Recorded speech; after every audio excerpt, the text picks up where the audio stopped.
Throughout history, the Bible has contained mysteries that have fascinated and puzzled people for thousands of years. Hidden within its pages are secrets about giants who once walked the earth, mysterious figures without origins, and visions so incredible they seem impossible to understand. These aren't just stories, they're documented events that happen to real people in real places. Today, we're going to explore 7 of the most incredible mysteries found in the Bible, secrets that most people have never heard about. From beings that came down from heaven to create giants, to objects with supernatural powers that could kill with a touch. These mysteries will challenge everything you thought you knew about the ancient world. Each mystery builds upon the last, creating a timeline of supernatural events that span from the beginning of humanity to the end of time itself. Get ready to discover truths that have been hidden in plain sight for centuries. The first mystery begins with a question that has puzzled people for thousands of years. Who exactly were the sons of God mentioned in the Bible? When we read Genesis chapter 6, verse 2, we find these strange words. The sons of God saw the daughters of men, that they were beautiful, and they took wives for themselves of all whom they chose.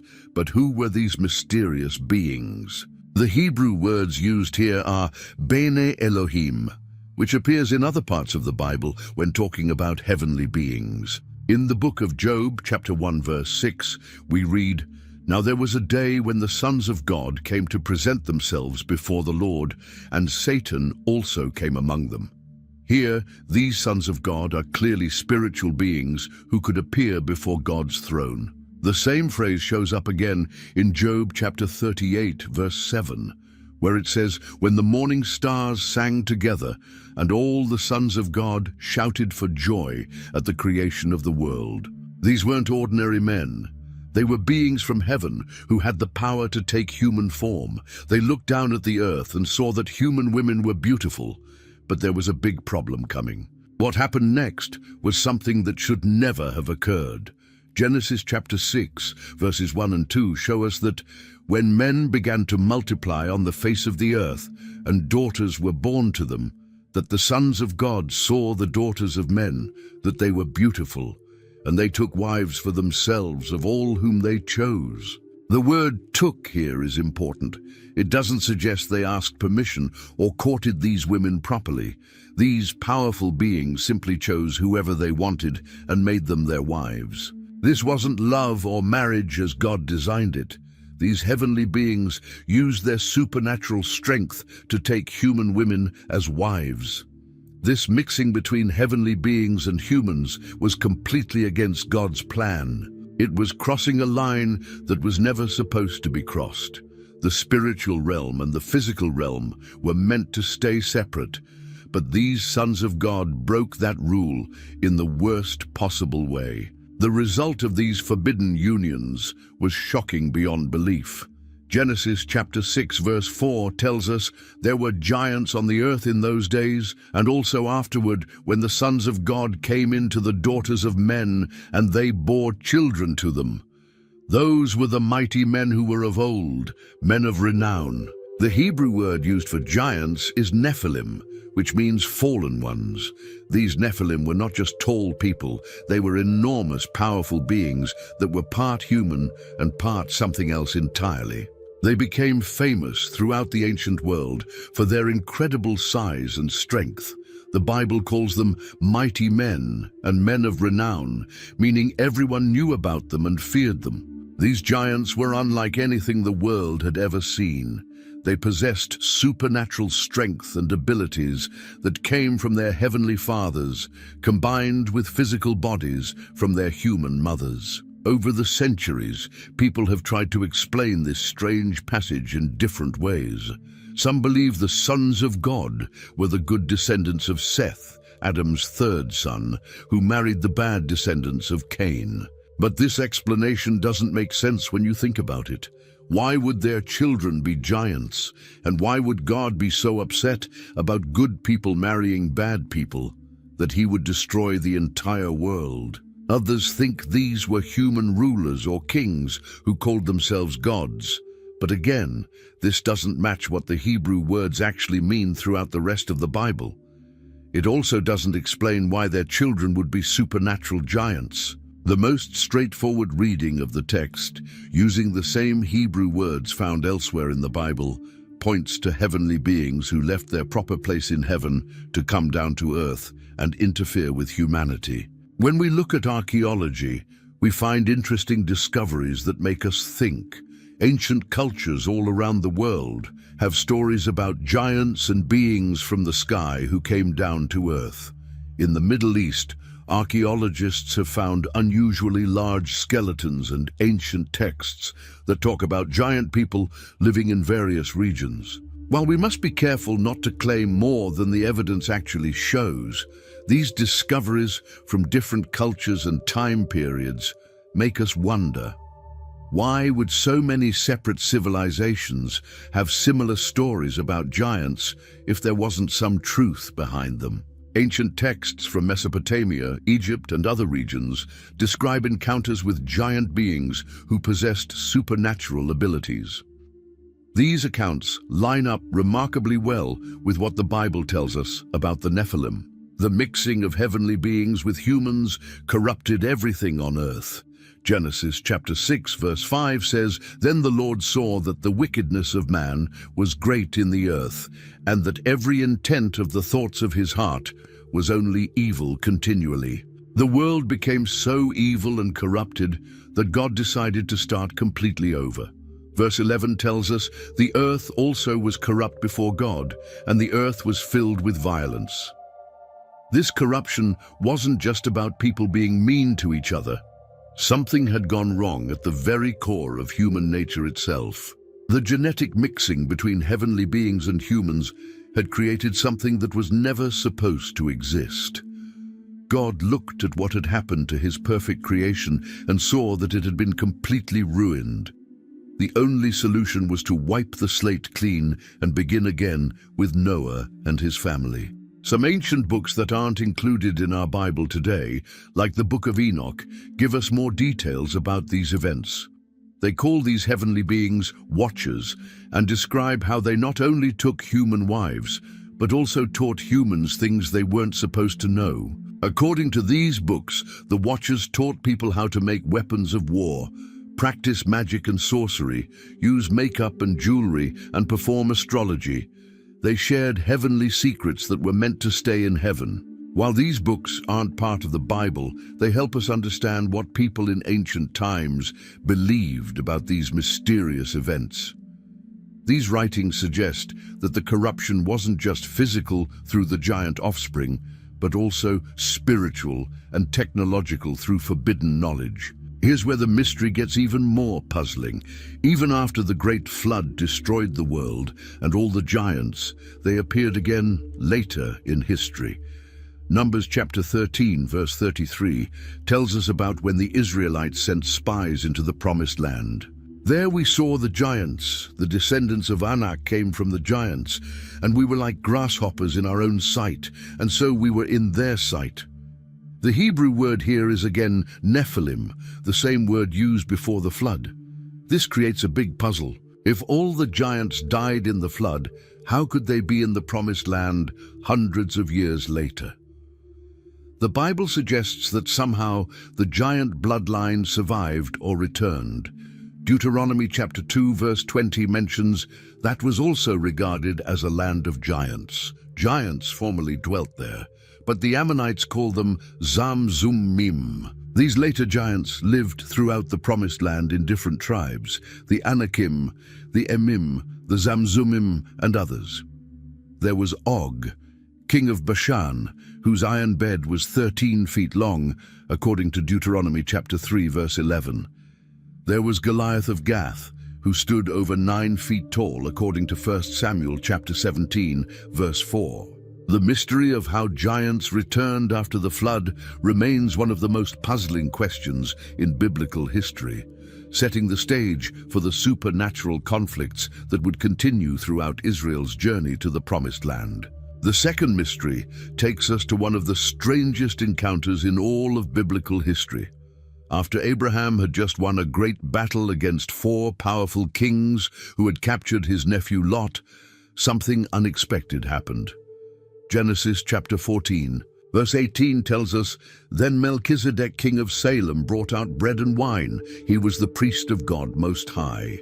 This meeting wasn't planned or announced. Abraham was returning home victorious from rescuing Lot and recovering all the stolen goods from Sodom and Gomorrah.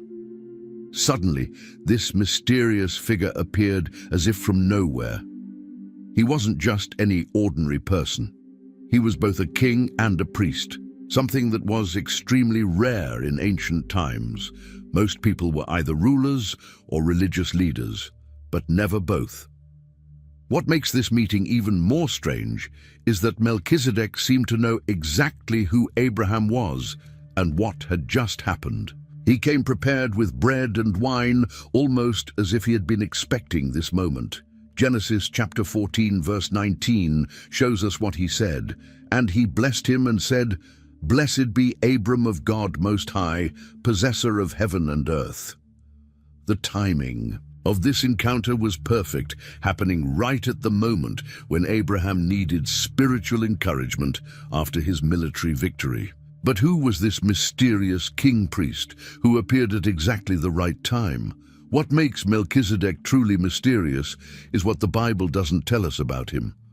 In a book that carefully records family lines and genealogies for almost everyone, Melchizedek appears with no background information at all. We don't know who his father was, who his mother was, where he came from, or what happened to him afterward. Hebrews chapter 7 verse 3 makes this point very clear. "Without father, without mother, without genealogy, having neither beginning of days nor end of life, but made like the Son of God, remains a priest continually." This is completely unusual in biblical records. Even the most important people in the Bible have their family backgrounds mentioned, but not Melchizedek. Think about it. Abraham's genealogy is given, Isaac's family is recorded, Jacob's descendants are listed in detail. Kings, priests, prophets, and even minor characters usually have some family information provided. But Melchizedek appears in the biblical record as if he existed outside of normal human family structures. This absence of genealogy isn't an accident or oversight. In ancient times, genealogies were extremely important, especially for kings and priests. You couldn't just claim to be a ruler or religious leader without proving your family line. Yet Melchizedek is presented as both king and priest, without any family credentials whatsoever. The mystery deepens when we discover that Melchizedek's priesthood was completely different from any other priesthood in the Bible. The Levitical priesthood, which came later through Moses, was based on family bloodlines. You had to be born into the tribe of Levi to serve as a priest. But Melchizedek's priesthood was different. It was eternal. Psalm 110 verse 4 contains a prophecy that says, "The Lord has sworn and will not relent. You are a priest forever, according to the order of Melchizedek." This psalm was written by King David about the coming Messiah, connecting Melchizedek's priesthood to someone who would come much later in history. Hebrews chapter 7 verse 17 quotes this same psalm and applies it directly. For he testifies, "You are a priest forever, according to the order of Melchizedek." The writer of Hebrews explains that this priesthood is superior to the Levitical priesthood because it doesn't depend on genealogy or death. It continues forever. What's remarkable is that Abraham, who was called the father of faith, actually paid tithes to Melchizedek. Genesis chapter 14 verse 20 says, "And blessed be God Most High, who has delivered your enemies into your hand, and he gave him a tithe of all." The person who received God's promises about becoming a great nation actually submitted to this mysterious priest king by giving him a tenth of everything. Throughout history, people have wondered about Melchizedek's true identity. Some early church leaders believed he was actually a pre-incarnate appearance of Jesus Christ, what theologians call a theophany.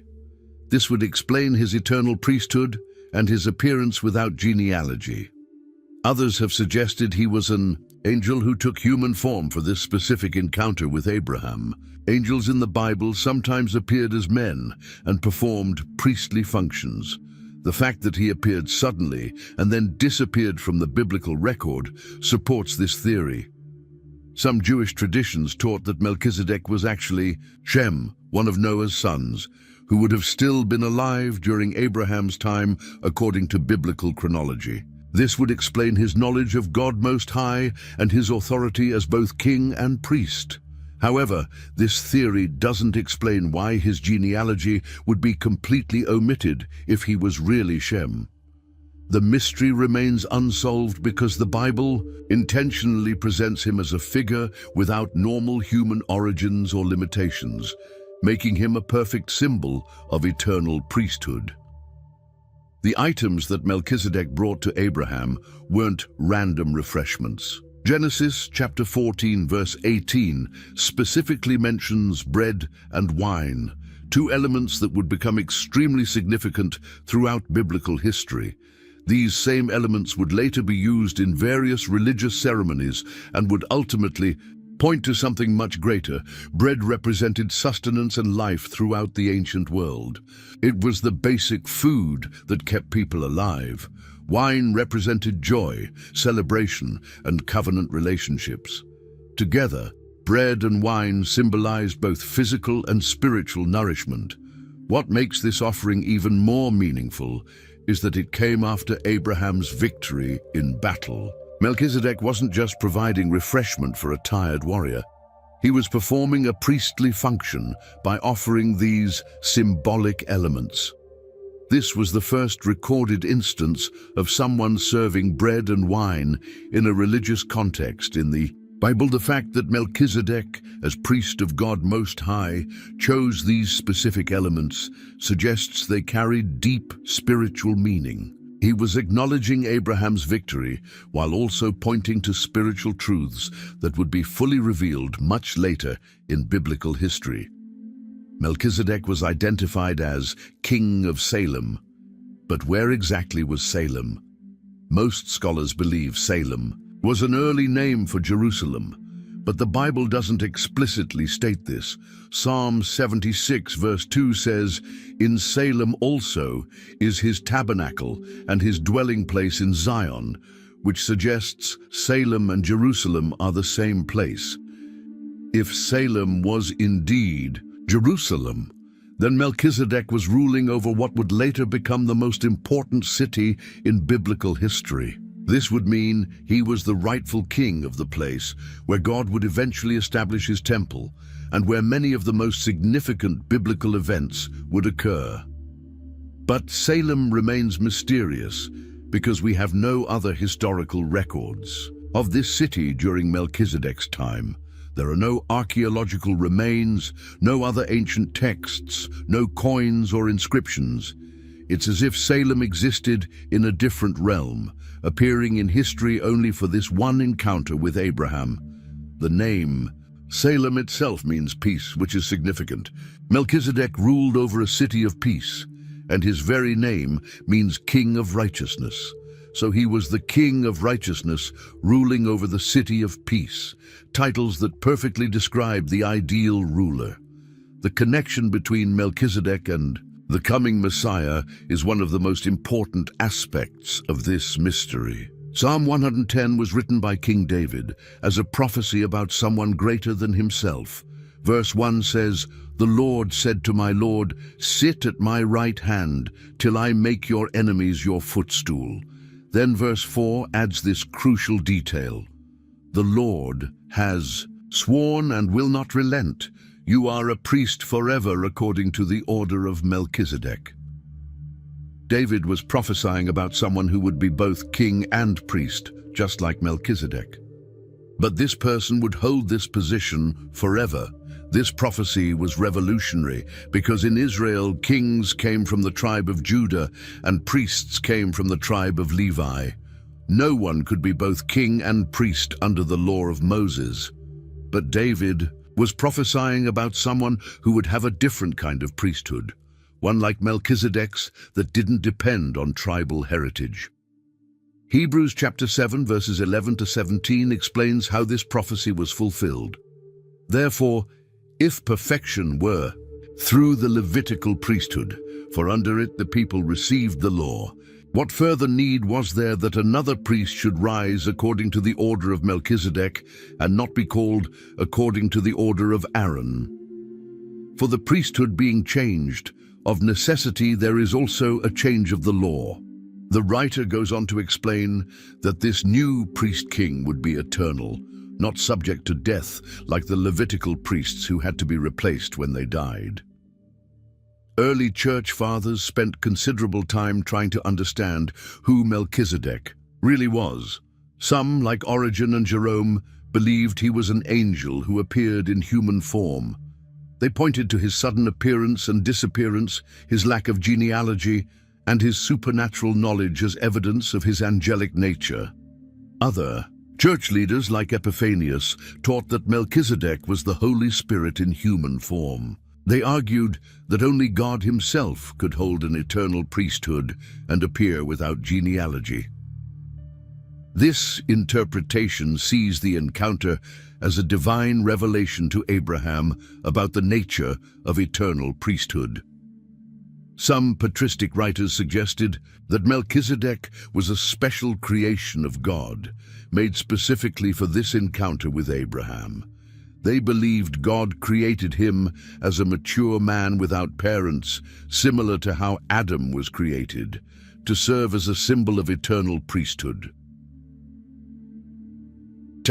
Early church generally agreed on one thing: Melchizedek was more than just an ordinary human being. Whether he was an angel, a theophany, or a special creation, he represented something supernatural and eternal that pointed beyond himself to greater spiritual realities. What makes Melchizedek's mystery so compelling is that it remains unsolved. The Bible intentionally presents him as a figure who exists outside normal human categories, making him a perfect symbol of eternal priesthood and divine authority. His brief appearance in Abraham's life created a theological puzzle that would echo throughout biblical history, pointing forward to the ultimate priest-king who would come to rule forever. The third mystery takes us to one of the most incredible and puzzling visions ever recorded in human history. It happened to a young priest named Ezekiel, who was living in exile by the Kebar River in Babylon. He was just 30 years old when something extraordinary occurred that would change his life forever. Ezekiel chapter 1 verse 1 tells us exactly when it happened. Now it came to pass in the 30th year, in the 4th month, on the 5th day of the month, as I was among the captives by the river Chebar, that the heavens were opened and I saw visions of God. The heavens literally opened up above him, revealing things that no human eye had ever seen before. This wasn't a dream or a feeling. Ezekiel was completely awake and aware of his surroundings. He could see the other Jewish exiles around him by the river, but suddenly the sky above him split open like a curtain being pulled back. What he saw next was so overwhelming that he struggled to find words to describe it. Verse 4 describes what came first. Then I looked, and behold, a whirlwind was coming out of the north, a great cloud with raging fire engulfing itself, and brightness was all around it, and radiating out of its midst like the color of amber, out of the midst of the fire. This wasn't just weather. It was something supernatural approaching from the northern sky. The cloud was enormous and filled with fire that seemed to be alive, moving and swirling in ways that defied natural explanation. The light coming from it was brighter than anything Ezekiel had ever seen, with colors that seemed to glow from within. This was just the beginning of what would be the most detailed description of heavenly beings ever recorded in the Bible. As the fiery cloud came closer, Ezekiel began to see what was inside it. Verses 5 and 6 tell us, "Also from within it came the likeness of 4 living creatures, and this was their appearance. They had the likeness of a man. Each one had 4 faces, and each one had 4 wings." These weren't ordinary angels. They were unlike anything that had ever been described before. Each creature had 4 different faces, and Ezekiel carefully describes what they looked like in verse 10. As for the likeness of their faces, each had the face of a man. Each of the 4 had the face of a lion on the right side. Each of the 4 had the face of an ox on the left side, and each of the 4 had the face of an eagle. Think about how impossible this seems, one being with 4 completely different faces. The face of a man represented intelligence and reasoning. The face of a lion showed strength and courage. The face of an ox displayed service and sacrifice. The face of an eagle revealed swiftness and heavenly perspective. Together, these 4 faces seem to represent all of creation: wild animals, domestic animals, humans, and birds of the air. Verse 7 gives us more details about their appearance. Their legs were straight, and the soles of their feet were like the soles of calves' feet. They sparkled like the color of burnished bronze. Their feet weren't human feet, but were like polished metal that reflected light. These beings seemed to be made of materials that don't exist on Earth. Each creature had 4 wings, but they used them in a special way. Verse 11 explains, "Thus were their faces. Their wings stretched upward. 2 wings of each one touched one another, and 2 covered their bodies." 2 wings were used for flying and moving, while 2 wings covered their bodies out of reverence for God's presence. If the 4 living creatures weren't strange enough, Ezekiel then saw something even more puzzling. Verse 15 says, "Now as I looked at the living creatures, behold, a wheel was on the earth beside each living creature with its 4 faces." These weren't ordinary wheels. They were supernatural objects that moved in ways that seemed impossible. Verse 16 gives us more details. "The appearance of the wheels and their workings was like the color of beryl, and all 4 had the same likeness." The appearance of their workings was, as it were, a wheel in the middle of a wheel. These wheels were made of a precious stone called beryl, which has a golden-green color. But the most puzzling part was that each wheel had another wheel inside, it perpendicular to the first. This design allowed the wheels to move in any direction without turning. Verse 17 explains, "When they moved, they went toward any one of 4 directions. They did not turn aside when they went. They could go forward, backward, left, or right without rotating." This was technology that was completely beyond anything that existed in Ezekiel's time. But the most shocking detail comes in verse 18. "As for their rims, they were so high that they were awesome, and their rims were full of eyes, all around the 4 of them. The outer edges of these wheels were covered with eyes, not decorations that looked like eyes, but actual eyes that could see. These wheels were alive and aware of everything around them." These wheel creatures are called Ophanim in Hebrew, which means wheels or whirlwinds. They seem to be a different type of heavenly being, working together with the 4 living creatures in perfect harmony. Above all of these incredible creatures was something even more amazing. Verse 22 describes what Ezekiel saw next.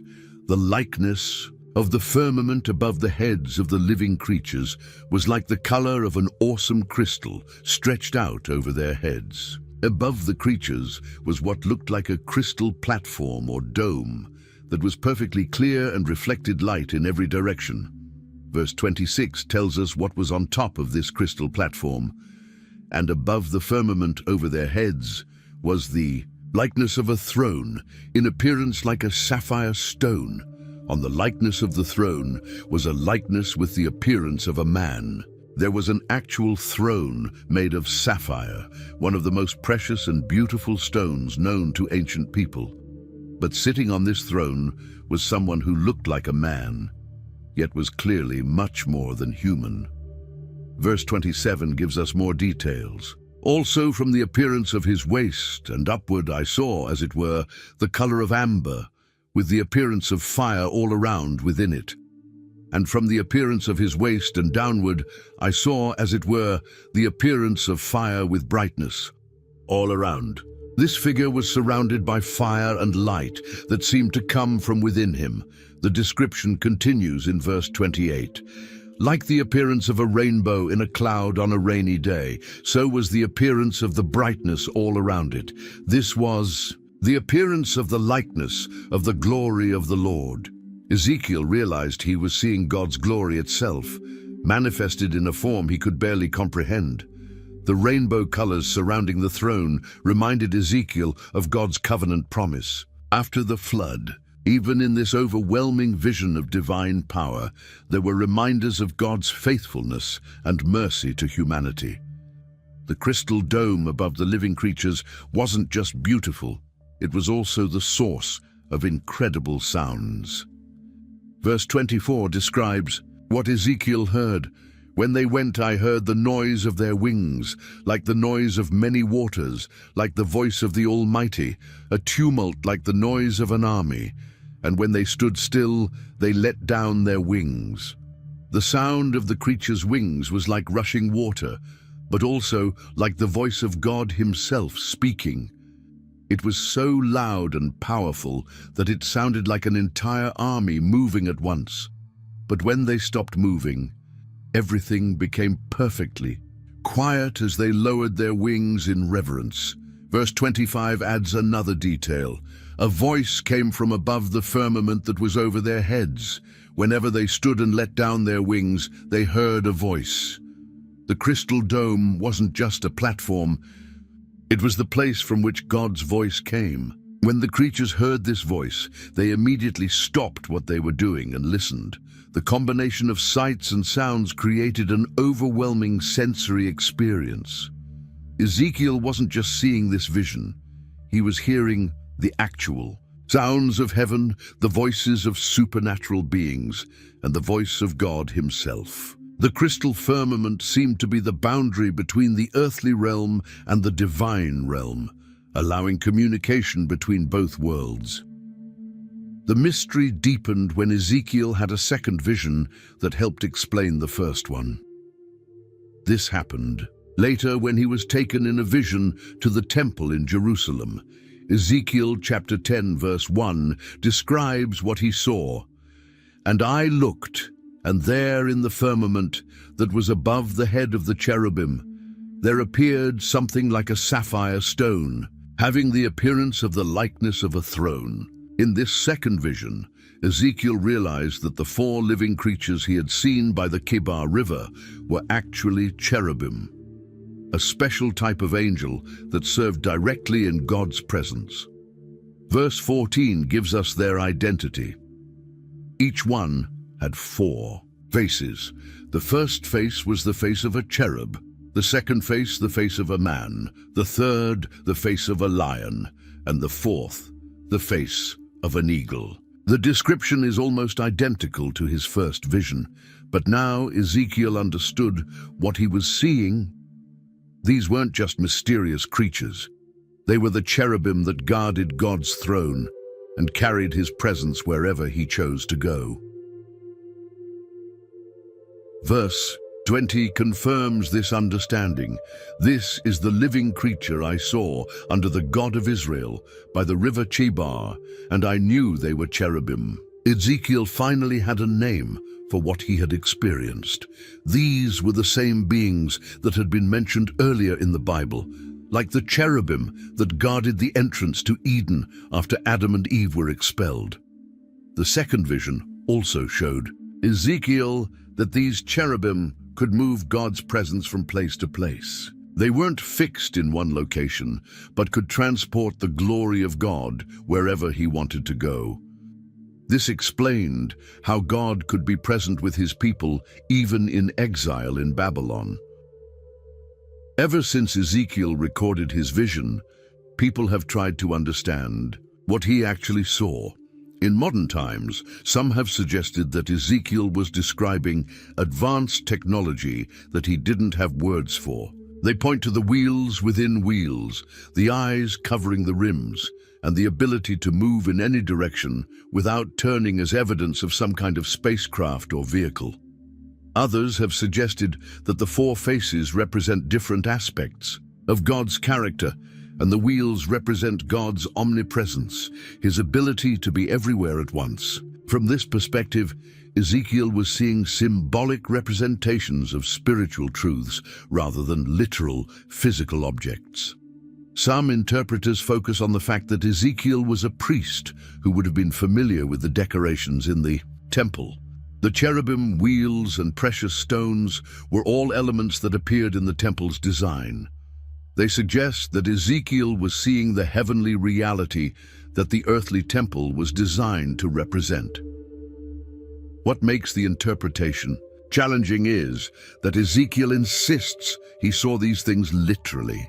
He uses phrases like, "I saw" and "behold" throughout his description, emphasizing that this was a real visual experience, not just a symbolic dream or metaphor. Ezekiel's vision became the foundation for many other descriptions of heavenly beings and divine encounters throughout biblical and extra-biblical literature. The four living creatures appear again in the book of Revelation, where John sees similar beings around God's throne. Revelation chapter 4 verse 6 describes what John saw. Before the throne there was a sea of glass, like crystal, and in the midst of the throne and around the throne were four living creatures full of eyes in front and in back. These creatures had the same four faces that Ezekiel described: man, lion, ox, and eagle. The wheels full of eyes also influenced later Jewish mystical literature, where they became known as the Ophanim and were described as one of the highest orders of angels. Jewish traditions developed elaborate descriptions of these wheel angels and their role in carrying God's throne through the heavens. The crystal firmament and sapphire throne became standard elements in descriptions of heavenly visions. Later prophets and visionaries would use similar language when trying to describe encounters with divine glory, showing how Ezekiel's detailed account provided a vocabulary for describing the indescribable. Daniel, Zechariah, and John in Revelation all drew upon the imagery that Ezekiel first recorded, creating a consistent biblical picture of what the throne room of heaven actually looks like. Ezekiel's vision wasn't just a one-time event. It was a revelation of heavenly realities that continue to exist and can still be seen by those whom God chooses to receive such visions. The mystery of Ezekiel's vision continues to challenge our understanding of the spiritual realm and God's presence in our world, revealing that there are dimensions of reality far beyond what our normal senses can perceive. The fourth mystery takes us into one of the most personal and extraordinary experiences ever recorded in the New Testament. The Apostle Paul, writing to the church in Corinth, revealed something that happened to him 14 years earlier, an experience so incredible that he wasn't even sure if he should talk about it. In 2 Corinthians chapter 12, verse 1, Paul begins by saying, "It is doubtless not profitable for me to boast. I will come to visions and revelations of the Lord." He was reluctant to share this experience because it was so personal and sacred. But the situation in Corinth forced him to reveal what had happened to defend his apostolic authority. Verse 2 contains the mysterious account. "I know a man in Christ who 14 years ago, whether in the body I do not know, or whether out of the body I do not know, God knows. Such a one was caught up to the third heaven." Paul speaks about himself in the third person, as if he was talking about someone else. This wasn't false modesty.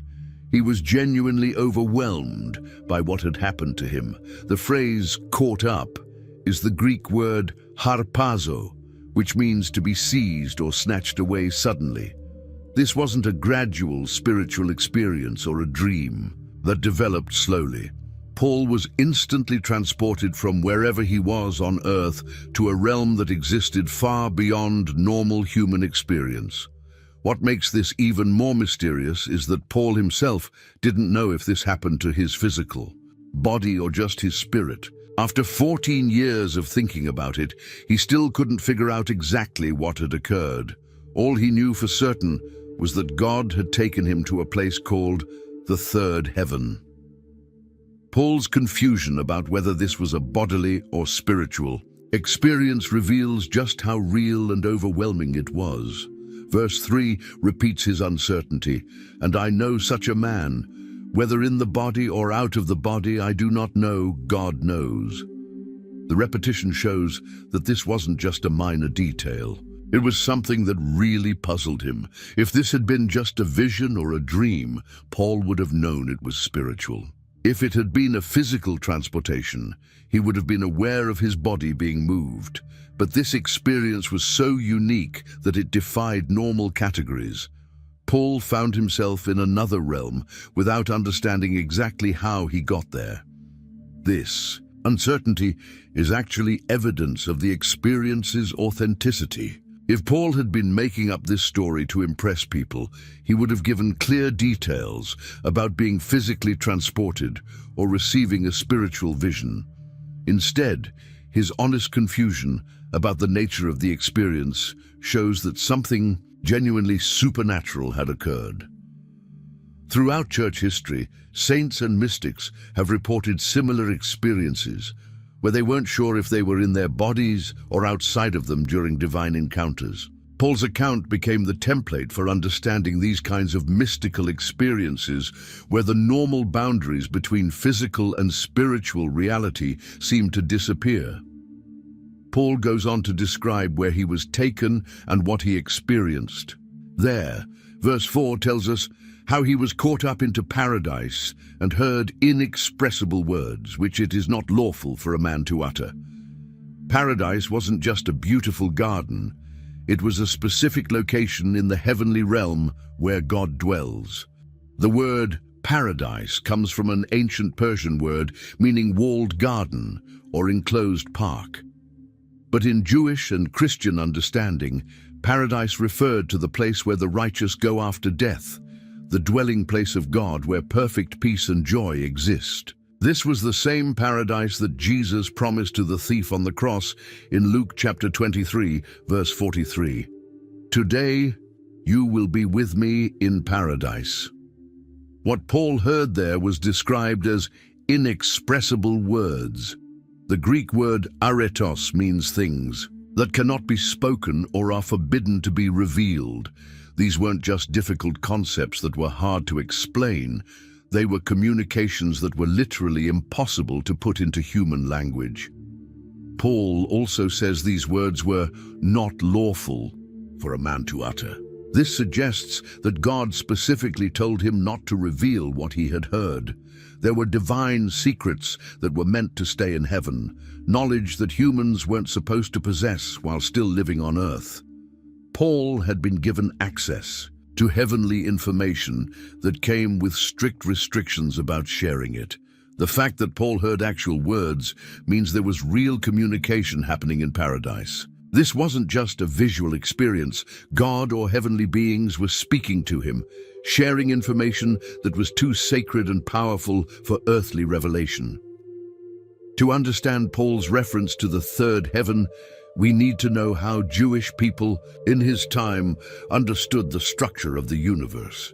They believed there were multiple levels of heaven, each higher and more glorious than the last. The first heaven was the atmospheric heaven, the sky where birds fly and clouds form. This was the physical space immediately above the earth that humans could see with their eyes. Deuteronomy chapter 11, verse 11 refers to this when it mentions a land of hills and valleys which drinks water from the rain of heaven. The second heaven was the stellar heaven, the space where the sun, moon, and stars existed. This was the realm that ancient people could observe at night, containing all the celestial bodies that moved across the sky. Genesis chapter 1, verse 14 describes this heaven. Then God said, "Let there be lights in the firmament of the heavens to divide the day from the night." The third heaven was the dwelling place of God himself, the highest realm where divine beings lived and where God's throne was located. This was the heaven that existed beyond physical space and time, the realm of pure spirit and divine glory. This is the heaven referenced in 1 Kings chapter 8 verse 30 when Solomon prayed, "Here in heaven your dwelling place." Paul was taken beyond the physical universe to the very throne room of God. He had been transported to the highest possible realm, the place where only God and the highest angels normally dwelt. This explains why the experience was so overwhelming and why the revelations he received were too sacred to share. The extraordinary revelation Paul received came with an unexpected consequence. Verses 7 and 8 tell us, "And lest I should be exalted above measure by the abundance of the revelations, a thorn in the flesh was given to me, a messenger of Satan to buffet me, lest I be exalted above measure. Concerning this thing I pleaded with the Lord 3 times that it might depart from me." The thorn in the flesh was some kind of physical or spiritual affliction that caused Paul ongoing suffering. The Greek word skolops refers to a sharp stake or splinter that causes constant pain. This wasn't a minor inconvenience. It was a serious problem that significantly affected Paul's life and ministry. Paul describes this thorn as a messenger of Satan, indicating that it had a demonic origin. However, God allowed it to remain in Paul's life for a specific purpose, to keep him humble despite the incredible revelations he had received. The experience of visiting the third heaven was so glorious that without this balancing affliction, Paul might have become proud and self-exalted. Paul prayed 3 times for God to remove this thorn, but God refused. Instead, in verse 9, God gave him this answer, "My grace is sufficient for you, for my strength is made perfect in weakness." God chose to leave the thorn in place because it served an important spiritual purpose in Paul's life. This shows us that even the most extraordinary spiritual experiences come with responsibilities and sometimes with difficulties. The higher the revelation, the greater the need for humility and dependence on God's grace. Paul's experience in the third heaven wasn't his first supernatural encounter. Acts chapter 9 records his dramatic conversion experience on the road to Damascus when Jesus appeared to him in a blinding light. Verse 3 tells us, "As he journeyed, he came near Damascus, and suddenly a light shone around him from heaven." This earlier vision was different from his third heaven experience. On the Damascus road, Paul was physically knocked to the ground and temporarily blinded. There was no question that this was a physical experience that others around him could partially witness. Acts chapter 9 verse 7 says, "And the men who traveled with him stood speechless, hearing a voice but seeing no one." Later in Acts chapter 22 verse 17, Paul mentions another vision he had while praying in the temple in Jerusalem. "Now it happened, when I returned to Jerusalem and was praying in the temple, that I was in a trance and saw him saying to me, 'Make haste and get out of Jerusalem quickly, for they will not receive your testimony concerning me.'" These multiple visions show that Paul had an ongoing relationship with the supernatural realm. His third heaven experience wasn't an isolated incident, but part of a pattern of divine encounters that guided his ministry. Each vision served a different purpose. His Damascus Road experience converted him, his temple vision directed his ministry, and his third heaven experience gave him revelations too sacred to share. Paul's account of being caught up to the third heaven fits into a broader tradition of heavenly ascension stories that were common in Jewish literature during the Second Temple period. Jewish writers had produced numerous accounts of righteous people being taken up to heaven to receive divine revelations. The book of 1 Enoch, which was widely read in Paul's time, contains detailed descriptions of Enoch being taken through multiple levels of heaven and shown divine secrets. 2. Enoch describes similar journeys through 7 heavens, each with its own unique characteristics and inhabitants. The Apocalypse of Abraham tells of Abraham being taken up to heaven and shown the divine throne room, complete with 4-faced living creatures similar to what Ezekiel saw. The Testament of Levi describes Levi ascending through 3 heavens and receiving priestly revelations. What makes Paul's account unique is that he was reluctant to talk about it and refused to share the specific revelations he received. Most of the other ascension accounts in Jewish literature provided detailed descriptions of what the visionaries saw and heard. Paul's restraint actually makes his account more credible. He had clearly been taught that some heavenly knowledge was too sacred to reveal. These traditions show that Paul's Jewish audience would have understood what he meant by being caught up to the 3rd heaven. They were familiar with the concept of divine ascensions and would have recognized this as a legitimate form of prophetic revelation. Paul's 3rd heaven experience can be compared to similar encounters that other biblical prophets had with the divine realm. Isaiah chapter 6 verses 1-2 records Isaiah's vision. In the year that King Uzziah died, I saw the Lord sitting on a throne, high and lifted up, and the train of his robe filled the temple. Above it stood seraphim, each one had 6 wings. Isaiah's vision took place in the heavenly temple, and like Paul, he received revelations that transformed his ministry. However, Isaiah was told to share his vision and was given a specific prophetic message to deliver to Israel. Paul, on the other hand, was commanded to keep his revelations secret. Ezekiel's visions of God's throne room were incredibly detailed and were meant to be recorded for future generations. Daniel was taken in visions to see future events and was told to write down what he saw, even though some of it was to be sealed until the end times. What distinguishes Paul's experience is its private nature. While other prophets were given visions to share with God's people, Paul's 3rd heaven revelation was primarily for his own spiritual development and apostolic authentication. The content was too sacred for public revelation, but the fact that it happened validated his authority as an apostle. This shows that God gives different types of revelations for different purposes. Some visions are meant to be shared publicly, others are meant to guide personal ministry, and some, like Paul's, are meant to remain private while still serving important spiritual purposes.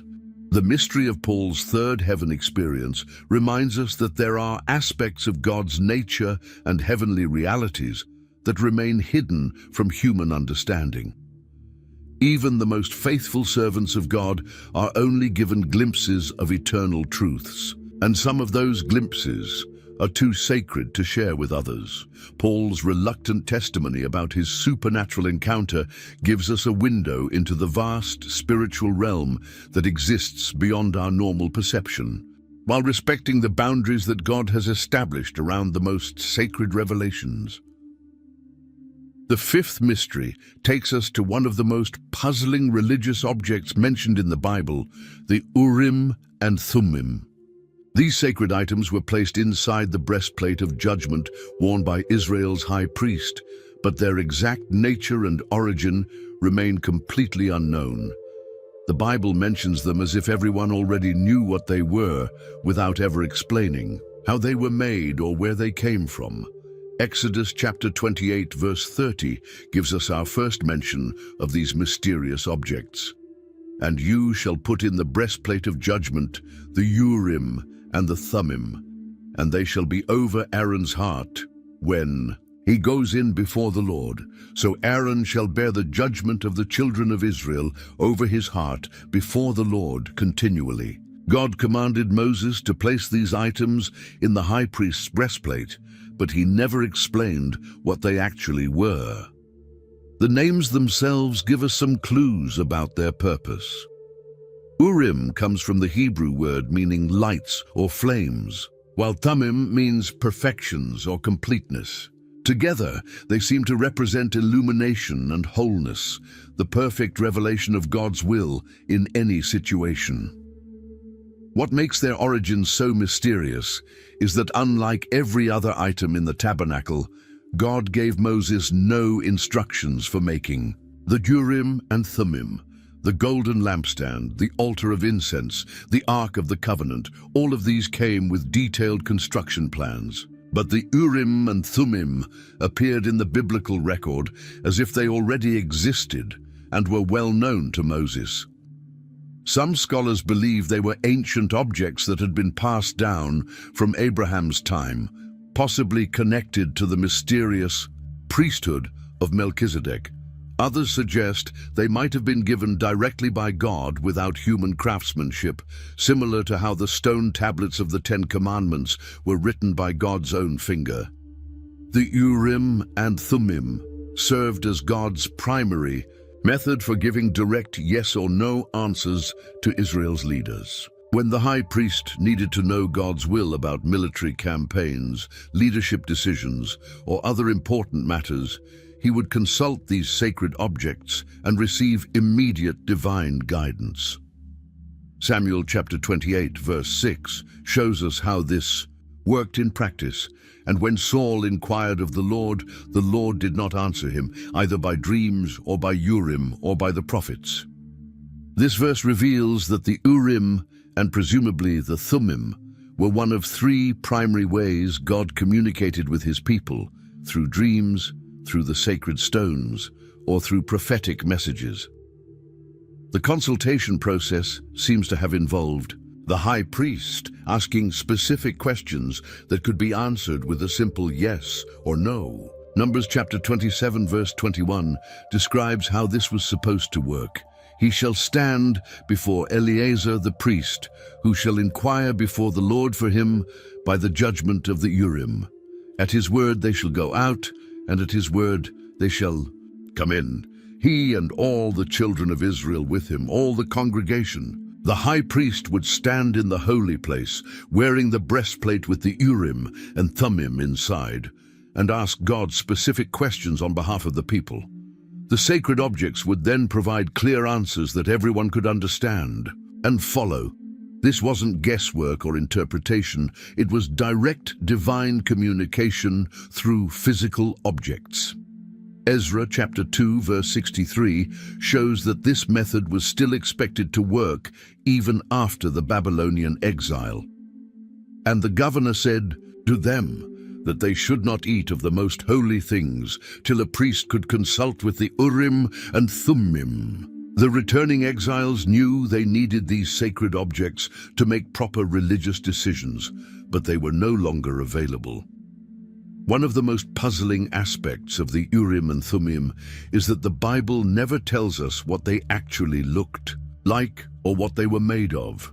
Every other sacred object in the tabernacle and temple is described in careful detail: the measurements, materials, colors, and construction methods. But these most important decision-making tools are mentioned without any physical description whatsoever. The breastplate that contained them is described in great detail in Exodus chapter 28, verses 15 to 21. You shall make the breastplate of judgment, artistically woven according to the workmanship of the ephod. You shall make it of gold, blue, purple, and scarlet thread, and fine woven linen. You shall make it. It shall be doubled into a square. A span shall be its length, and a span shall be its width. The breastplate had 12 precious stones, representing the 12 tribes of Israel, each stone carefully identified by name and position. But when it comes to the Urim and Thummim that were placed inside this elaborate breastplate, we get no description at all. Were they stones? Were they metal objects? Were they some other type of material entirely? The Bible simply doesn't tell us. Some Jewish traditions suggest they were flat stones with Hebrew letters written on them that could be arranged to spell out divine messages. Others believe they were precious gems that would light up or change color to indicate God's answers. Still others think they might have been small metal objects that would move or point in specific directions when consulted. The fact that they could fit inside the breastplate tells us they were relatively small objects, probably no larger than a few inches in any direction. They were portable enough for the high priest to wear them constantly, yet significant enough to serve as the primary means of divine communication for the entire nation of Israel. Throughout Israel's history, the Urim and Thummim were used to make some of the most important decisions the nation ever faced. These weren't used for minor personal questions, but for matters that affected the entire people of God. When Joshua needed to know how to conquer the Promised Land, Numbers chapter 27 verse 21 established the protocol. He shall stand before Eleazar the priest, who shall inquire before the Lord for him by the judgment of the Urim. Military campaigns, territorial divisions, and leadership appointments were all decided through consultation with these sacred objects. Samuel chapter 14 gives us a detailed example of how they were used during King Saul's reign. When Saul wanted to know who had violated his oath during a battle, verses 41-42 tell us, "Therefore Saul said to the Lord God of Israel, Give a perfect lot.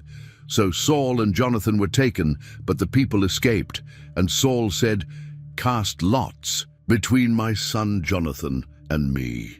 So Jonathan was taken." The perfect lot was a reference to the Urim and Thummim providing clear, accurate guidance. Through this divine consultation, Saul discovered that his own son, Jonathan, had unknowingly broken the oath by eating honey during the battle.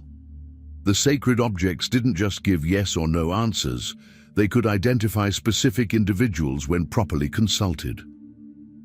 Samuel chapter 23, verses 9-12 shows David using them when he was fleeing from Saul. When David knew that Saul plotted evil against him, he said to Abiathar the priest, "Bring the ephod here." Then David said, "O Lord God of Israel, your servant has certainly heard that Saul seeks to come to Keilah to destroy the city for my sake. Will the men of Keilah deliver me into his hand? Will Saul come down, as your servant has heard? O Lord God of Israel, I pray, tell your servant."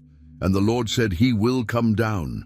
David received specific, detailed answers to complex questions about Saul's future actions and the loyalty of the people of Keilah.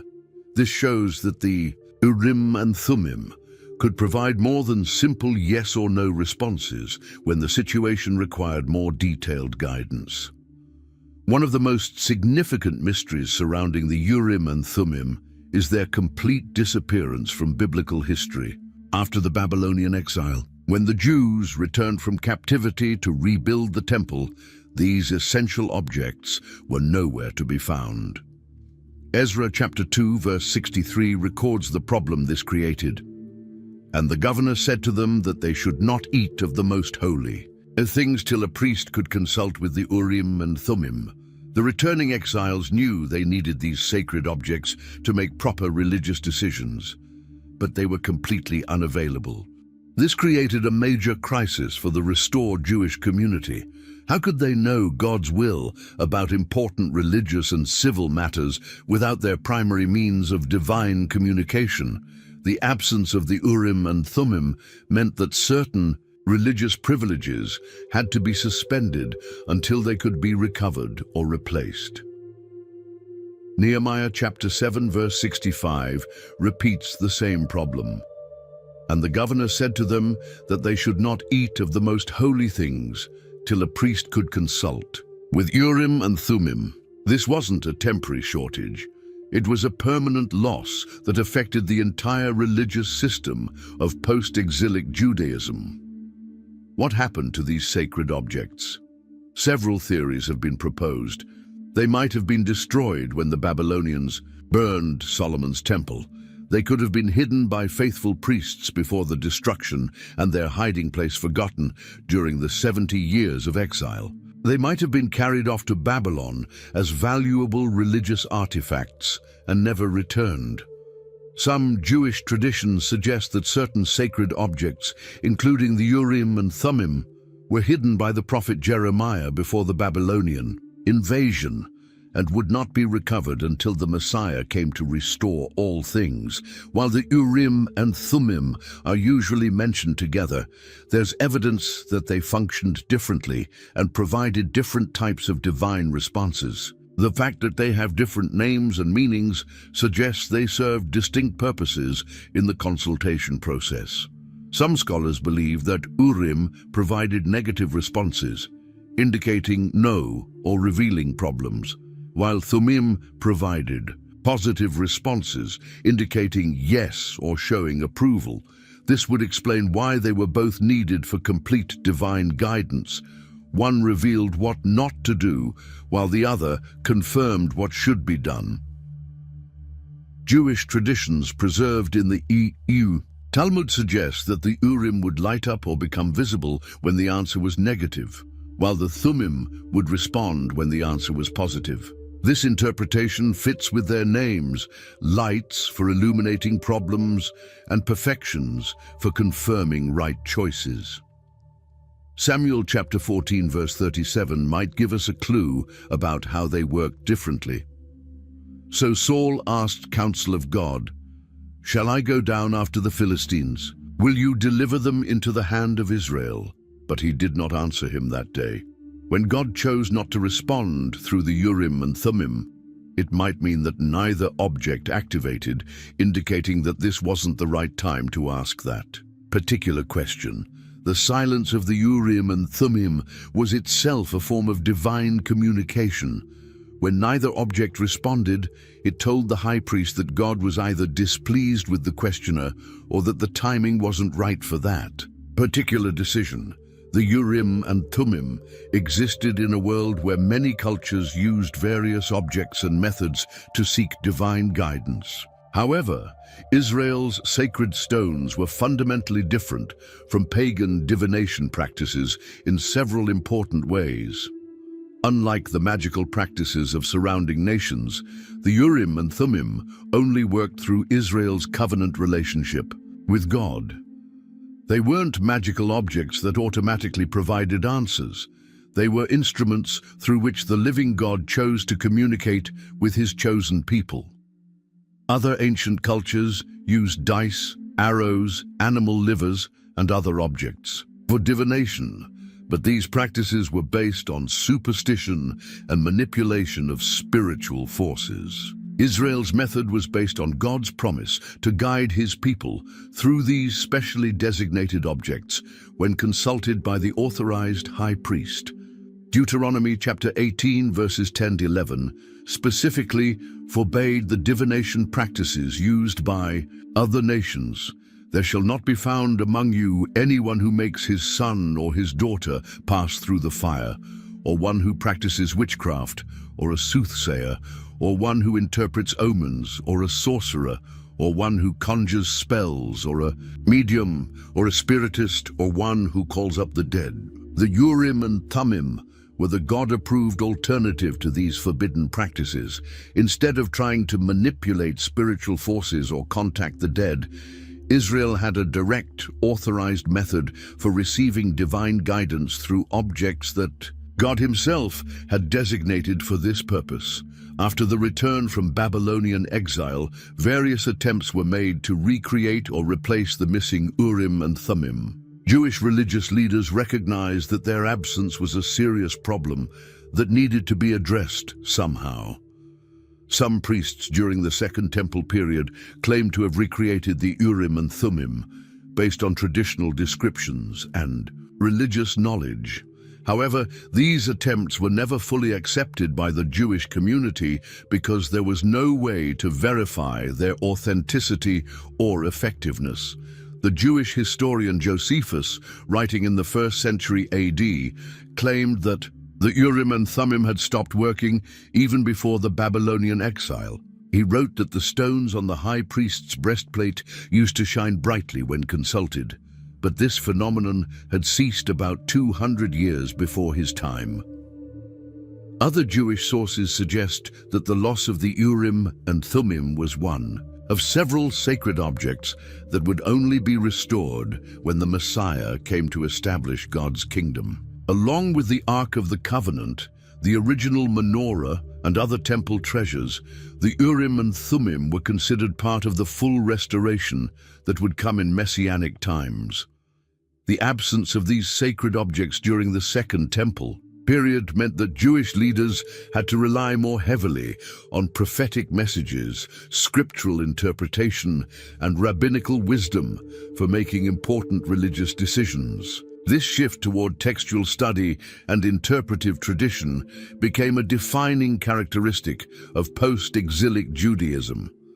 The mystery of the Urim and Thummim reminds us that God provided specific, practical methods for his people to know his will in different historical periods. While we no longer have access to these particular objects, the principle remains that God desires to guide his people and will provide appropriate means for discerning his will in every generation. The sixth mystery centers on the most powerful and feared object in all of biblical history, the Ark of the Covenant. This wasn't just a religious symbol or decorative piece of furniture. It was a supernatural object that could kill people with a single touch and demonstrate God's power in ways that defied natural explanation. Exodus chapter 25, verses 10 to 11, give us the exact specifications that God provided to Moses. "And they shall make an ark of acacia wood.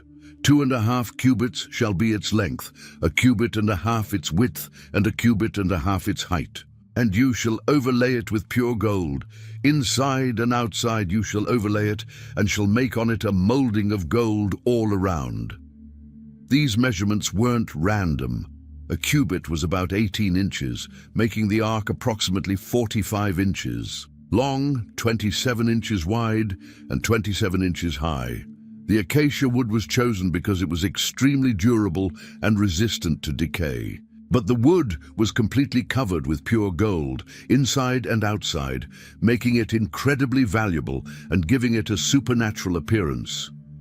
Verse 12 continues, "You shall cast 4 rings of gold for it, and put them in its 4 corners. 2 rings shall be on one side and 2 rings on the other side." These weren't decorative rings, they were functional elements that allowed the ark to be carried without anyone touching it directly. Verses 13 to 14 explain the carrying method. "And you shall make poles of acacia wood and overlay them with gold. You shall put the poles into the rings on the sides of the ark, that the ark may be carried by them. Even the carrying poles were covered with gold and were never to be removed from the rings. This ensured that no one would ever accidentally touch the ark itself during transport. The materials used weren't just expensive, they were symbolic. Gold represented divinity and eternal value. Acacia wood represented humanity and earthly life. The combination of these materials showed that the ark was the meeting place between God and mankind, where the divine and human realms intersected. The most important part of the ark was its lid, called the mercy seat or atonement cover.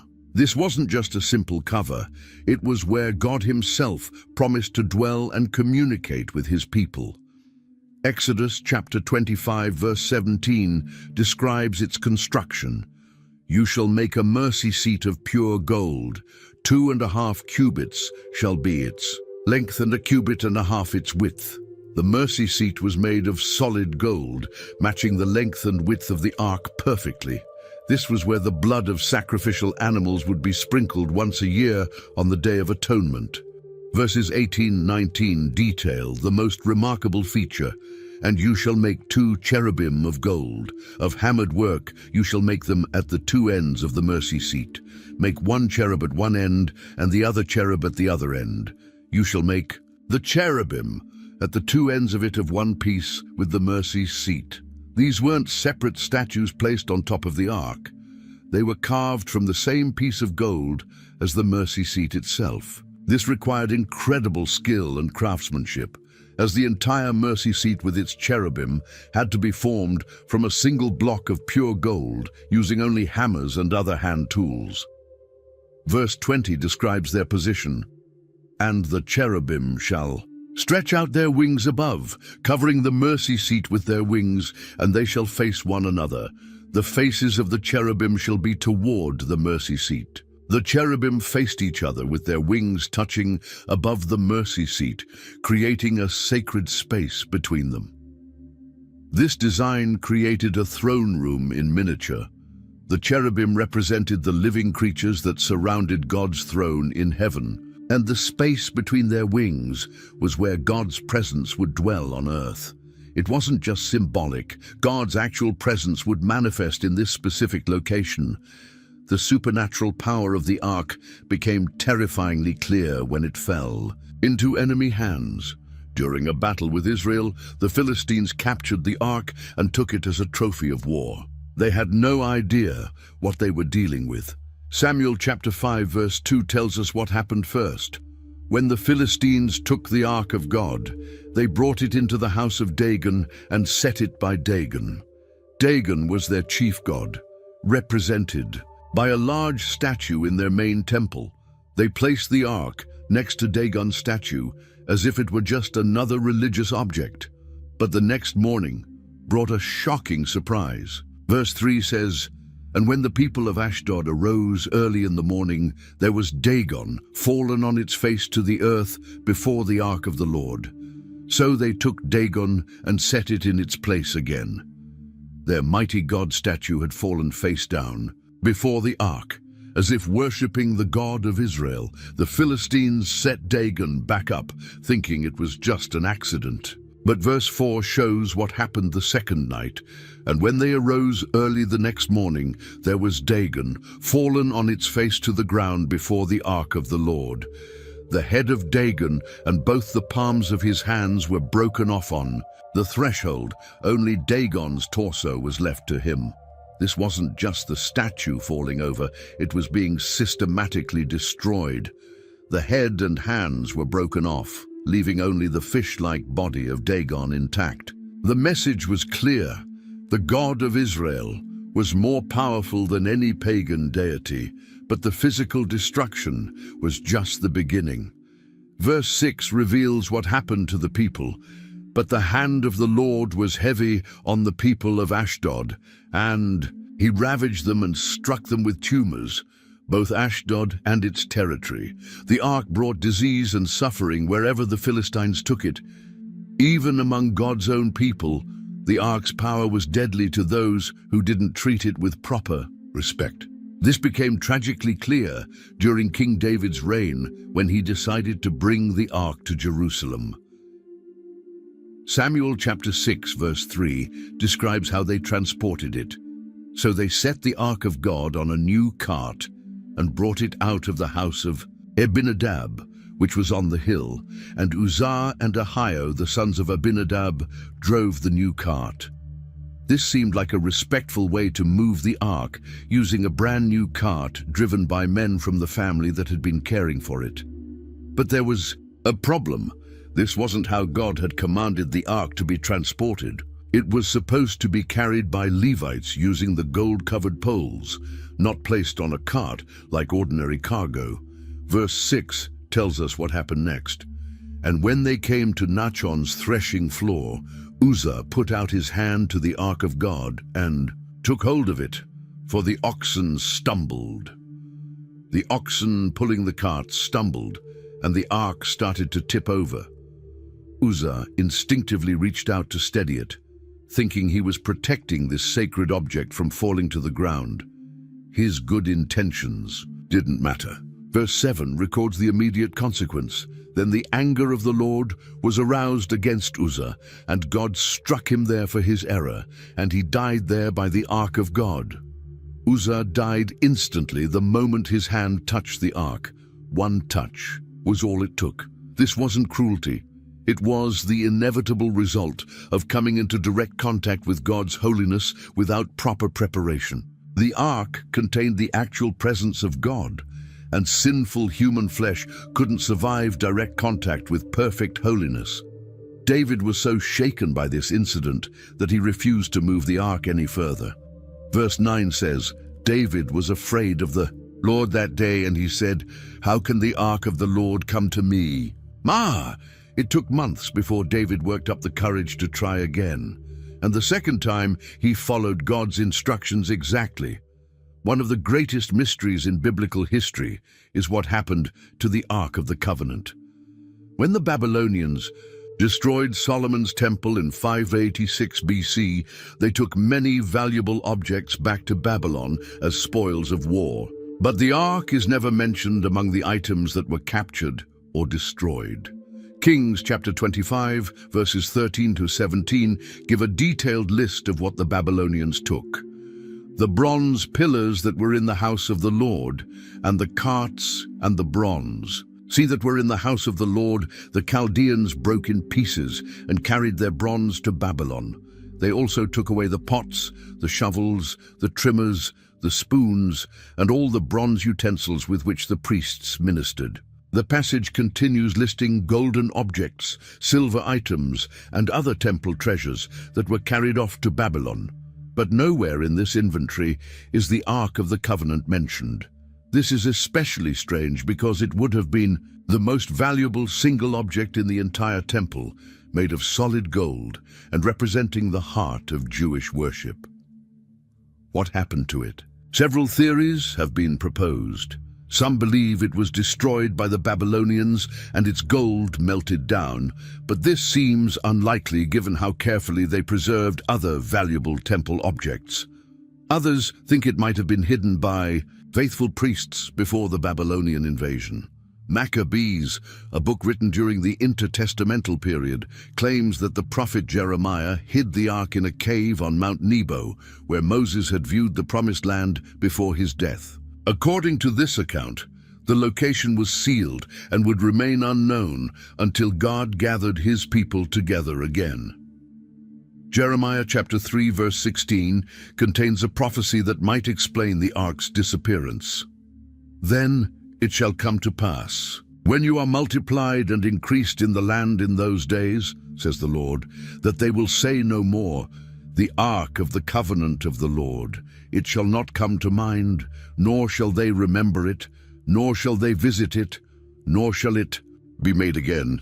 This suggests that the ark's disappearance was part of God's plan for a new covenant that wouldn't require physical objects to mediate his presence with his people.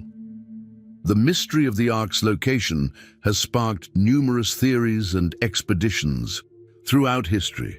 Each theory has its supporters and claims to evidence, but none has been definitively proven. The Ethiopian theory is one of the most persistent. The Ethiopian Orthodox Church claims to possess the original Ark of the Covenant in the Church of Our Lady Mary of Zion in Aksum, Ethiopia. According to their tradition, the Ark was brought to Ethiopia by Menelik the Phaeon, the supposed son of King Solomon and the Queen of Sheba. Ethiopian tradition holds that the Queen of Sheba was actually the Queen of Ethiopia, and when she visited Solomon, they had a son together. This son later visited his father in Jerusalem and secretly took the ark back to Ethiopia for safekeeping. The Ethiopian Church claims that the ark has remained in their custody ever since, guarded by a single monk who is the only person allowed to see it. However, this theory has significant problems. There's no biblical evidence that Solomon and the Queen of Sheba had a son together, and the Ethiopian traditions weren't recorded until many centuries after the supposed events. Additionally, the Ethiopian Church has never allowed independent verification of their claim.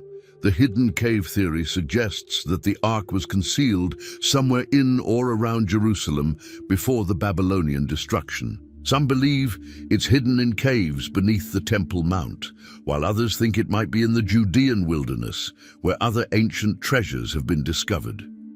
The Temple Mount theory is particularly intriguing because of the discovery of the Dead Sea Scrolls, which included a mysterious document called the Copper Scroll. This ancient text appears to be a treasure map, listing the locations where temple treasures were hidden before the destruction of Jerusalem. Some interpretations of this scroll suggest that the Ark might be buried beneath the Temple Mount itself.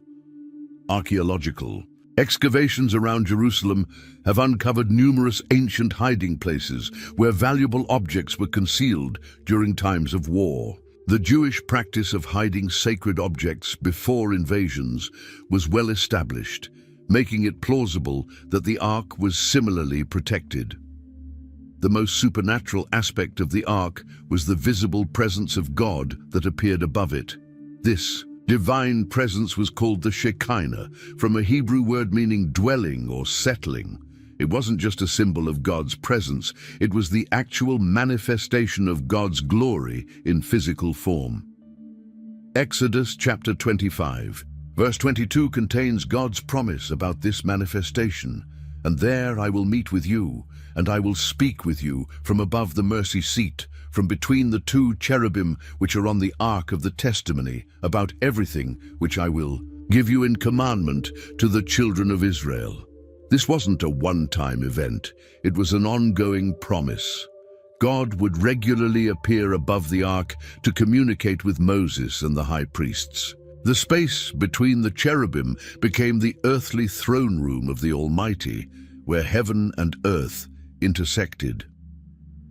Numbers chapter 7, verse 89 describes what this looked like. "Now, when Moses went into the tabernacle of meeting to speak with him, he heard the voice of one speaking to him from above the mercy seat that was on the ark of the testimony, from between the two cherubim. Thus he spoke to him." Moses could actually hear God's voice coming from the space above the mercy seat. This wasn't an internal spiritual experience or a vision. It was audible communication that occurred in a specific physical location. During the wilderness wanderings, the Shekinah glory was visible as a cloud by day and fire by night that rested above the tabernacle. When the cloud lifted from above the ark, it was the signal for Israel to break camp and continue their journey. When the cloud settled, they knew to stop and set up camp. Kings chapter 8, verses 10-11 describes what happened when the ark was placed in Solomon's temple. "And it came to pass, when the priests came out of the holy place, that the cloud filled the house of the Lord, so that the priests could not continue ministering because of the cloud, for the glory of the Lord filled the house of the Lord." The Shekinah glory was so intense that the priests couldn't even remain in the building. God's visible presence filled the entire temple, making it impossible for ordinary humans to function in that environment. The Ark of the Covenant wasn't just an earthly object. It was a copy of something that existed in heaven. The entire tabernacle and temple system was designed to reflect heavenly realities, with the Ark serving as the earthly representation of God's heavenly throne. Hebrews chapter 9, verse 24 explains this connection. "For Christ has not entered the holy places made with hands, which are copies of the true, but into heaven itself, now to appear in the presence of God for us." The earthly Holy of Holies was a copy of the real Holy of Holies in heaven. Revelation chapter 11, verse 19 gives us a glimpse of the heavenly original. "Then the temple of God was opened in heaven, and the ark of his covenant was seen in his temple. And there were lightnings, noises, thunderings, an earthquake, and great hail. John saw the true ark of the covenant in heaven, surrounded by supernatural phenomena that demonstrated God's power." This means that the earthly ark was always meant to be temporary. It served its purpose by allowing God to dwell among his people during the Old Testament period, but it pointed to something greater: direct access to God's presence through spiritual rather than physical means. Hebrews chapter 10, verse 19 describes this new access. "Therefore, brethren, having boldness to enter the holiest by the blood of Jesus." The physical ark and its rituals were replaced by a spiritual reality that allows every believer to approach God's throne directly. The mystery of the missing ark reminds us that God's presence is no longer confined to a single physical object. In a specific location, The same power that once dwelt above the mercy seat between the cherubim is now available to every person who approaches God through faith, making the entire world a potential holy of holies, where divine and human can meet. The seventh and final mystery takes us to the most complex and symbolic book in the entire Bible, the book of Revelation. Written by the Apostle John while he was imprisoned on the island of Patmos, this prophetic vision contains mysteries about the end of the world that have puzzled scholars for nearly 2,000 years. The mystery begins with a scroll that no one in heaven or earth could open. Revelation chapter 5 verses 1 to 2 describe this scene. And I saw in the right hand of him who sat on the throne a scroll written inside and on the back, sealed with 7 seals. Then I saw a strong angel proclaiming with a loud voice, "Who is worthy to open the scroll and to loose its seals?" This wasn't an ordinary scroll. It contained God's final plan for human history. The 7 seals that secured it weren't just physical closures, but spiritual barriers that prevented anyone from understanding God's ultimate purposes for the world. Only one person in all of creation was found worthy to break these seals and reveal their contents. Revelation chapter 5, verse 5 identifies who could open the scroll. But one of the elders said to me, "Do not weep. Behold, the Lion of the tribe of Judah, the Root of David, has prevailed to open the scroll and to loose its 7 seals." This was Jesus Christ, represented both as a conquering lion and as a sacrificial lamb.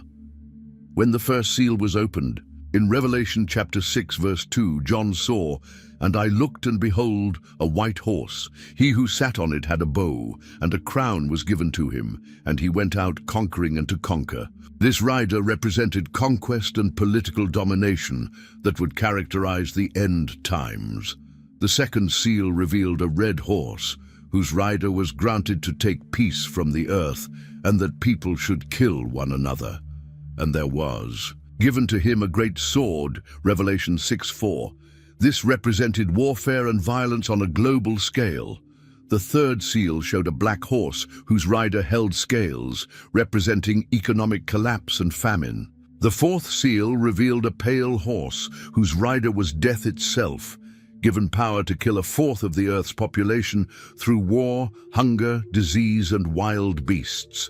The fifth seal was different.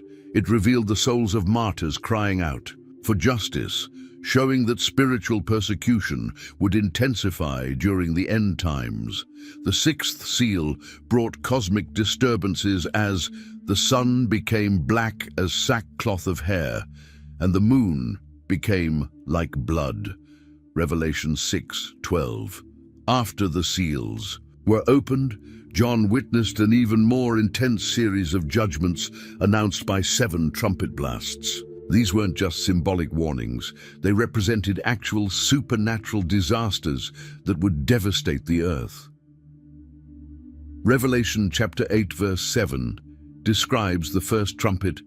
The first angel sounded, and hail and fire followed, mingled with blood, and they were thrown to the earth, and 1/3 of the trees were burned up, and all green grass was burned up. This judgment would destroy 1/3 of all vegetation on earth through supernatural fire mixed with blood. The second trumpet brought an even more terrifying disaster. Verse 8 says, "Then the second angel sounded, and something like a great mountain, burning with fire, was thrown into the sea, and 1/3 of the sea became blood. This massive object, possibly an asteroid or supernatural missile, would contaminate 1/3 of all ocean water and kill 1/3 of all sea life." The third trumpet introduced a fallen star called wormwood that would poison fresh water sources. The fourth trumpet darkened 1/3 of the sun, moon, and stars, reducing light on earth by 1/3. These weren't natural disasters, but supernatural interventions that would dramatically alter the Earth's environment. Revelation chapter 9, Verse 1 describes the fifth trumpet. Then the fifth angel sounded, and I saw a star fallen from heaven to the earth. To him was given the key to the bottomless pit. This fallen star was actually a spiritual being who would open a supernatural prison and release demonic creatures that had been confined there since ancient times. Verses 3 to 5 describe what emerged. Then out of the smoke locusts came upon the earth, and to them was given power, as the scorpions of the earth have power. They were commanded not to harm the grass of the earth, or any green thing, or any tree, but only those men who do not have the seal of God on their foreheads. And they were given authority to torment them for 5 months, but not to kill them. These weren't ordinary locusts, but supernatural beings that would torture unbelievers for 5 months. Their appearance was terrifying. The shape of the locusts was like horses prepared for battle. On their heads were crowns of something like gold, and their faces were like the faces of men. They had hair like women's hair, and their teeth were like lions' teeth. Verses 7 and 8. The sixth trumpet released 4 fallen angels who had been bound at the Euphrates River, along with an army of 200 million supernatural horsemen who would kill a third of mankind. The seventh trumpet announced the final phase of God's judgment on earth. In the middle of these judgments, John witnessed a cosmic battle between good and evil that had been raging since the beginning of time. Revelation chapter 12 verse 1 describes an incredible sight. Now a great sign appeared in heaven, a woman clothed with the sun, with the moon under her feet, and on her head a garland of 12 stars. This woman represented God's people throughout history, both the nation of Israel and the church. She was pregnant and about to give birth, but verse 3 reveals that she was in terrible danger. And another sign appeared in heaven. Behold, a great fiery red dragon having 7 heads and 10 horns, and 7 diadems on his heads. This dragon was Satan himself, described in verse 9 as that serpent of old, called the devil and Satan, who deceives the whole world. The 7 heads represented different forms of worldly power that Satan would use throughout history, while the 10 horns symbolized political authorities that would serve his purposes. Verse 4 describes the dragon's evil intention. His tail drew 1/3 of the stars of heaven and threw them to the earth. And the dragon stood before the woman, who was ready to give birth, to devour her child as soon as it was born. The dragon wanted to destroy the child, who would eventually defeat him and establish God's kingdom on earth. But verse 5 shows that God protected the child. She bore a male child who was to rule all nations with a rod of iron, and her child was caught up to God and his throne. This child represented Jesus Christ, who was born into the world to defeat Satan, but was taken up to heaven after his resurrection. The woman fled into the wilderness, where God had prepared a place of protection for her during the final persecution. This represents how God will preserve his people during the most intense period of tribulation at the end of history. As the end times progress, John witnessed the rise of 2 powerful beings who would work together to deceive and control the entire world. Revelation chapter 13 verse 1 introduces the first beast. Then I stood on the sand of the sea, and I saw a beast rising up out of the sea, having 7 heads and 10 horns, and on his horns 10 crowns, and on his heads a blasphemous name. This beast represented a world political system that would unite all nations under a single authority. Verse 2 describes its nature. Now the beast which I saw was like a leopard, his feet were like the feet of a bear, and his mouth like the mouth of a lion. The dragon gave him his power, his throne, and great authority. The leopard, bear, and lion represented the same world empires that Daniel had seen in his vision centuries earlier: Babylon, Media-Persia, and Greece. This final beast would combine the characteristics of all previous world empires into one supreme political authority empowered by Satan himself. Verse 7 reveals the extent of this beast's power. It was granted to him to make war with the saints and to overcome them, and authority was given him over every tribe, tongue, and nation.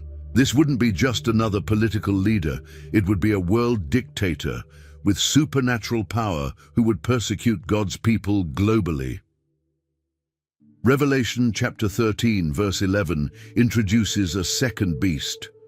Then I saw another beast coming up out of the earth, and he had two horns like a lamb and spoke like a dragon.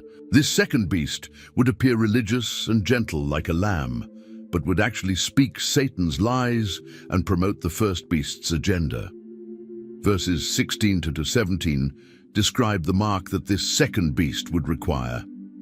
He causes all, both small and great, rich and poor, free and slave, to receive a mark on their right hand or on their foreheads, and that no one may buy or sell except one who has the mark or the name of the beast or the number of his name. This mark would be required for all economic activity. Without it, people wouldn't be able to buy food, pay rent, or engage in any commercial transactions. It would be a complete economic control system that would force people to choose between worshipping the beast or starving. Verse 18 gives us the most famous number in biblical prophecy. Here is wisdom. Let him who has understanding calculate the number of the beast, for it is the number of a man. His number is 666. Throughout history, people have tried to identify specific individuals whose names add up to 666 using various numbering systems. But the real meaning might be more symbolic. The number 7 represented perfection in Hebrew thought, so 666 might represent triple imperfection, humanity's repeated failure to achieve the perfection that only God possesses. It could also represent the ultimate human system that appears almost perfect, but falls just short of divine truth. One of the most complex symbols in Revelation is the great city called Babylon, which represents the world system that opposes God throughout history. Revelation chapter 17, verse 1 introduces this mystery. Then one of the 7 angels who had the 7 bowls came and talked with me, saying to me, "Come, I will show you the judgment of the great harlot who sits on many waters." This harlot represents false religion that corrupts itself by seeking worldly power and wealth. Verse 5 identifies her, and on her forehead a name was written, Mystery, Babylon the Great, the mother of harlots and of the abominations of the earth. This wasn't necessarily the literal city of Babylon in Iraq, which had been destroyed centuries before John's vision. Instead, it represented the spiritual principle of rebellion against God that had begun at the Tower of Babel and would reach its climax in the end times. Verse 9 gives us a clue about her identity. Here is the mind which has wisdom. The 7 heads are 7 mountains on which the woman sits. Throughout history, many interpreters have identified this as Rome, which was famous for being built on 7 hills, but it could also represent any major city or system that combines religious authority with political power. Revelation chapter 18, verse 2 announces Babylon's destruction, and he cried mightily with a loud voice, saying, Babylon the Great is fallen, and has become a dwelling place of demons, a prison for every foul spirit, and a cage for every unclean and hated bird. The fall of Babylon represents the complete collapse of all human systems that have opposed God throughout history. Verse 21 describes how sudden this collapse will be. Then a mighty angel took up a stone, like a great millstone, and threw it into the sea, saying, Thus with violence the great city Babylon shall be thrown down, and shall not be found any more. The final series of judgments in Revelation involves 7 bowls of God's wrath being poured out on the earth. These represent the culmination of divine judgment, more intense than anything that came before. Revelation chapter 16 verse 2 describes the first bowl. So the first went and poured out his bowl upon the earth, and a foul and loathsome sore came upon the men who had the mark of the beast and those who worshipped his image. This judgment specifically targeted those who had chosen to follow the beast rather than God. The second and third bowls turned all water into blood, killing every living thing in the seas and making all fresh water undrinkable. The fourth bowl increased the heat of the sun so that people were scorched with great heat. Verse 9. The fifth bowl brought darkness upon the beast's kingdom, causing people to gnaw their tongues in pain. The sixth bowl dried up the Euphrates River to prepare the way for a final great battle. Verse 16 identifies the location of this ultimate conflict. And they gathered them together to the place called in Hebrew Armageddon. This refers to the Valley of Megiddo in northern Israel, where many decisive battles had been fought throughout history. The seventh bowl brought the most devastating judgment of all. Verses 18 to 20 describe what happened, and there were noises and thunderings and lightnings. And there was a great earthquake, such a mighty and great earthquake as had not occurred since men were on the earth. So violent was the earthquake. Now the great city was divided into 3 parts, and the cities of the nations fell. And great Babylon was remembered before God, to give her the cup of the wine of the fierceness of his wrath. Then every island fled away, and the mountains were not found. This final earthquake would completely reshape the earth's geography, destroying all major cities and leveling every mountain and island. It would prepare the way for God to create a completely new heaven and earth.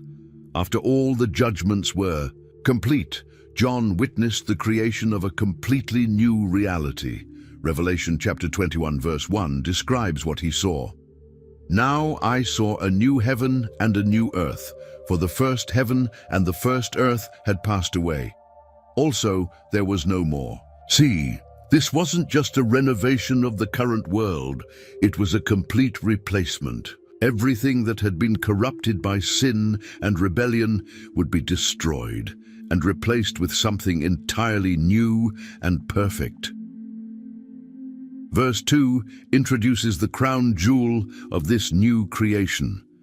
Then I, John, saw the holy city, New Jerusalem, coming down out of heaven from God, prepared as a bride adorned for her husband. This city represented the eternal dwelling place where God would live with his people forever. The measurements of this city were extraordinary. Verse 16 tells us, the city is laid out as a square, its length is as great as its breadth. And he measured the city with the reed, 12,000 furlongs. Its length, breadth, and height are equal. This means the city was a perfect cube, 1,500 miles long, wide, and high. A cube was the shape of the Holy of Holies in both the tabernacle and Solomon's temple, representing the perfect presence of God. The New Jerusalem would be like a massive Holy of Holies, where God's presence filled everything completely. The city's walls were made of jasper, its foundations were adorned with 12 different precious stones, and its 12 gates were each made from a single massive pearl. The streets were pure gold, so refined that they appeared transparent like glass. In the center of this magnificent city, John saw something that connected back to the very beginning of human history. Revelation chapter 22 verse 1 describes it. And he showed me a pure river of water of life, clear as crystal, proceeding from the throne of God and of the Lamb. This river wasn't just decorative. It was the source of eternal life, flowing directly from God's throne. It provided everything needed to sustain the perfect life that God's people would enjoy forever. Verse 2 reveals what grew beside this river. In the middle of its street, and on either side of the river, was the tree of life, which bore 12 fruits, each tree yielding its fruit every month. The leaves of the tree were for the healing of the nations. This was the same tree of life that had grown in the Garden of Eden before Adam and Eve sinned. After they disobeyed God, they were banished from Eden specifically to prevent them from eating from this tree and living forever in their sinful condition. Genesis 3:22-24. Now, in the New Jerusalem, the tree of life would be accessible again. But instead of just one tree, there would be many trees lining both sides of the river. They would produce fruit continuously, providing endless nourishment for God's people. The mention of leaves for the healing of the nations is interesting because verse 4 tells us there will be no more curse. This suggests that the effects of sin and rebellion that have damaged human relationships and national conflicts throughout history will be completely healed and restored. Verse 3 confirms this hope. And there shall be no more curse, but the throne of God and of the Lamb shall be in it, and his servants shall serve him. The curse that began in Eden will finally be completely removed, and humanity will return to the perfect relationship with God that was always intended. The final mystery of Revelation points to the ultimate resolution of all the conflicts and questions that have plagued human history. Every injustice will be corrected, every tear will be wiped away, and God's perfect plan for creation will finally be complete. The mysteries that have puzzled humanity for thousands of years will be fully revealed, and those who have remained faithful to God through all the trials and tribulations will understand everything perfectly as they live forever in his presence. This seventh and final mystery reminds us that no matter how dark or confusing the present world may seem, God has already written the ending to the story. His purposes will be accomplished, his justice will be satisfied, and his people will share in his eternal victory over every form of evil and rebellion that has ever existed. We've reached the end of our journey through the 7 most incredible mysteries of the Bible. We've traveled from the days before the flood, when giants walked the earth, to the glorious future of the New Jerusalem, where every tear will be wiped away. We met Melchizedek, the king without origin, who pointed to the eternal Messiah. We witnessed Ezekiel's impossible visions and Paul's indescribable experience in the third heaven.